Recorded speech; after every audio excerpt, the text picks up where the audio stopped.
Pratap sir ನಮಸ್ತೆ. ಆವಿಷ್ಕಾರ ಅಂತ BJPಯಿಂದ. ಸರ್ ನಾವು ಅಂದರೆ ರಾಜ್ಯ ಸರ್ಕಾರ ಕಾಂಗ್ರೆಸ್ ಏನು ರಾಜ್ಯ ಸರ್ಕಾರ ಫಾರ್ಮ್ ಮಾಡಿ ಹತ್ತಿರ 19ರಿಂದ 20 ತಿಂಗಳು ಆಗ್ತಾ ಬರ್ತಾ ಇದೆ. ಫ್ರಮ್ ವಾಲ್ಮೀಕಿ ಹಗರಣದಿಂದ ಹಿಡಿದು ಇಲ್ಲಿ ಮೂಡವ್ರಿಗೂ ತೊಗೊಂಬಂದು ನಿಲ್ಲಿಸಿದ್ದಾರೆ. ಒಂದು ಬಾಣಂತಿಯರದು ಮೊನ್ನೆ ಇಶ್ಯೂಸ್ ಅದನ್ನು ನಾವು ನೋಡ್ತಾ ಇದ್ದೀವಿ. ಇಲ್ಲಿ ಲಿಟ್ರಲಿ ಫೇಲ್ ಆಗಿದೆ ಕರ್ನಾಟಕ ಗೌರ್ಮೆಂಟ್.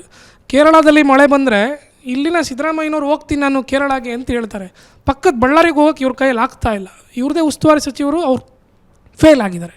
ಸರ್ ಇದಕ್ಕೆ ತಮ್ಮ ಅಭಿಪ್ರಾಯ, ಪ್ರೆಸೆಂಟ್ ಕರ್ನಾಟಕ ಗೌರ್ಮೆಂಟ್ ಸಿನಾರಿಯೋ ಬಗ್ಗೆ ತಮ್ಮ ಅಭಿಪ್ರಾಯ? ಅದನ್ನ ಹೇಳ, ಅದು ನಮ್ಮ ಫೇಲ್ಯೂರ್. ಅದು ವಾಲ್ಮೀಕಿ ಹಗರಣ ಕೊಟ್ಟರು. ಕಾಂಗ್ರೆಸ್ ಅವರು ಆ್ಯಕ್ಚುಲಿ ನಮ್ಗೆ ಹೆಲ್ಪ್ ಮಾಡ್ತಾ ಇದ್ದಾರೆ. ವಾಲ್ಮೀಕಿ ಹಗರಣ ಮನಿ ಟ್ರಾನ್ಸಾಕ್ಷನ್ದು ಫುಟ್ ಪ್ರಿಂಟ್ ಇದೆ, ಆಯಿತಾ? ಅವ್ರ ಮಂತ್ರಿ ಅರೆಸ್ಟ್ ಆಗಿದ್ದಾರೆ, ಇಡಿಯವ್ರು ಎತ್ಕೊಂಡು ಹೋಗಿದ್ದಾರೆ, ಒಂದು MLA ಎತ್ಕೊಂಡು ಹೋಗಿದ್ರು. ಅದಾದ ನಂತರ ಮೂಡ ಹಗರಣ ಕೈಯಾರೆ ತಟ್ಟೆಯಲ್ಲಿ ಇಟ್ಬಿಟ್ಟು ವಾಪಸ್ ಬೀಳ್ಸರಪ್ಪ ಅಂತ ಕೊಟ್ಟರು.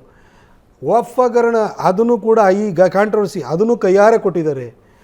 ಮೊನ್ನೆ ಇವರು ನಮ್ಮ ಕುಕ್ಕರ್ ಲಕ್ಷ್ಮಿಯವರು ಅವ್ರ PA ಸೂಸೈಡ್ ಮಾಡ್ಕೊಂಡ. ನಮ್ಮದು ಈಶ್ವರಪ್ಪನವರು ಕಾಂಟ್ರಾಕ್ಟರ್ ಅಲ್ದಿದ್ದು ಒಂದು ಸೂಸೈಡ್ ಮಾಡ್ಕೊಂಡ್ರೂ ಕೂಡ ಅವ್ರನ್ನ ಅಧಿಕಾರದಿಂದ ಇಳಿಸಿದ್ರು.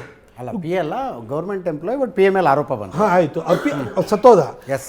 PA ಮೇಲೆ ಆರೋಪ ಬಂತು, ಹೋರಾಟನೇ ತಗೊಳ್ಳೆ. ಇದಿಷ್ಟೂ ಕೂಡ ನಮಗೆ ಕೊಟ್ಟರೂ ಕೂಡ ನಾವು ಏನೂ ಮಾಡಿ ಸರ್ಕಾರನ ಅಲ್ಲಾಡಿಸ್ತೀಲ್ವಲ್ಲ, ಇದು ನಮ್ಮ ತಪ್ಪು. ಪಾಪ ಕಾಂಗ್ರೆಸ್ನವ್ರನ್ನ ಯಾಕೆ ತಪ್ಪು? ಅವ್ರು ಹಿಂಗೆ ಮಾಡ್ತಾ ಇರಬೇಕು, ಕೊಡ್ತಾ ಇರಬೇಕು ಇಶ್ಯೂ. ಆದರೆ BJP ಅವರು ನಾವು ಈ ಇಶ್ಯೂಗಳನ್ನು ತೆಗೆದುಕೊಂಡು ಜನರ ಹತ್ರ ಹೋಗುವಂಥದ್ದು, ಜನರಿಗೆ ಮನವರಿಕೆ ಮಾಡಿಕೊಡುವಂಥ ಕೆಲಸವನ್ನು ನಾವು ಮಾಡಬೇಕು. ಇದರಲ್ಲಿ ನಾವು ಎಡವಟ್ಟು ಮಾಡಿಕೊಂಡು ಕಾಂಗ್ರೆಸ್ಸನ್ನು ಬೈಯೋದ್ರಲ್ಲಿ ಅರ್ಥ ಇಲ್ಲ. ಜನಕ್ಕೆ ಜನದ ಬಗ್ಗೆ ಕಾಂಗ್ರೆಸ್ ಬಗ್ಗೆ ಜನಕ್ಕೆ ಮನವರಿಕೆ ಆಗ್ಬಿಟ್ಟಿದೆ.